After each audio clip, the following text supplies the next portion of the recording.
आज हम बात करेंगे केस, मुकदमा, पुलिस केस इत्यादि के बारे में। कौन सा ग्रह हमें केस मुकदमा में फंसाता है, उलझाए रखता है, लंबे समय तक केस मुकदमा हम लड़ते हैं। सबसे पहली बात, लड़ाई झगड़ा, केस मुकदमा इत्यादि का जो भाव है वो षष्ठ भाव है। षष्ठ भाव से लड़ाई झगड़ा केस मुकदमा इत्यादि देखते हैं।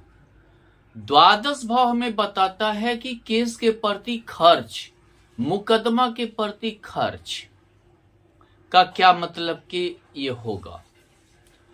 और अष्टम भाव बताता है कि हमें कभी कभी अधिक परेशानी, जकड़ा हुआ परेशानी केस मुकदमे का, जैसे किसी का सीबीआई का छापा पड़ा, रा का पड़ा, या समझिए कि ईडी का पड़ा। आज के डेट में ईडी सबसे ज्यादा बलवान है।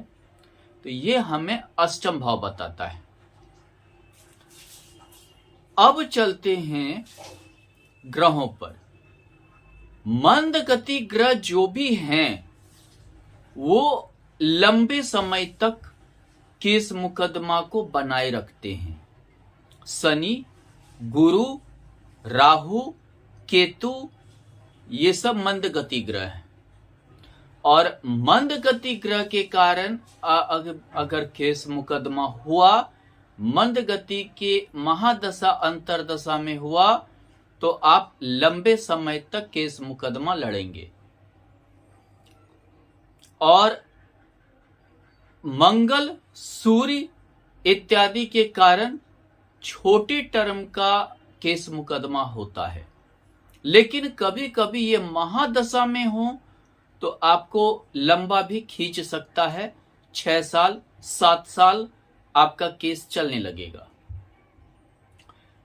अब हम शुरुआत करते, आखिर ये होता क्यों है। कभी कभी अष्टम भाव का युति अगर षष्ठ भाव से हो तो समझिए बदनामी के कारण भी इन्हें जेल जाना पड़ता है, केस मुकदमा लड़ना पड़ता है।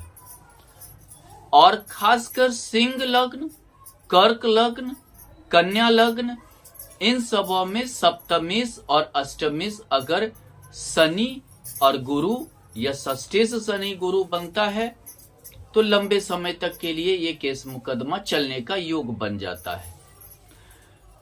अगर मान लीजिए कि यहां राहु का युति रहा, अगर षष्ठ भाव में राहु की युति है षष्ठेश के साथ, तो ये समझिए कि लंबे समय तक के लिए कभी कभी नीच कर्मों के लिए व्यक्ति को जेल जाना पड़ता है, मुकदमा लड़ना पड़ता है। राहु गलत आरोपों में मुकदमा में फंसाता है, दोषारोपण करता है, व्यक्ति पर आरोप प्रत्यारोप लगता है और व्यक्ति फंसता है, गलत केस मुकदमा के कारण भी जेल जाता है। अष्टमेश चतुर्थेश की युति कहीं भी कुंडली में हो, उस पर शनि या राहु की दृष्टि हो, यानी या षष्ठेश की भी दृष्टि हो, तो व्यक्ति भ्रष्टाचार के केस में जेल जाता है।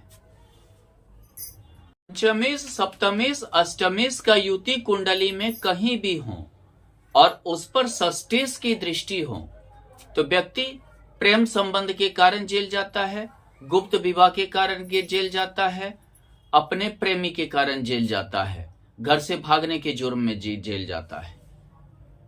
कुंडली में द्वितीय यश और चतुर्थेश की युति हो और उस पर शनि की दृष्टि हो या शनि राहु दोनों की दृष्टि हो तो आदमी पैतृक संपत्ति की लड़ाई के पीछे केस मुकदमा होता है, काफी समय तक अचल संपत्ति का केस लड़ता है।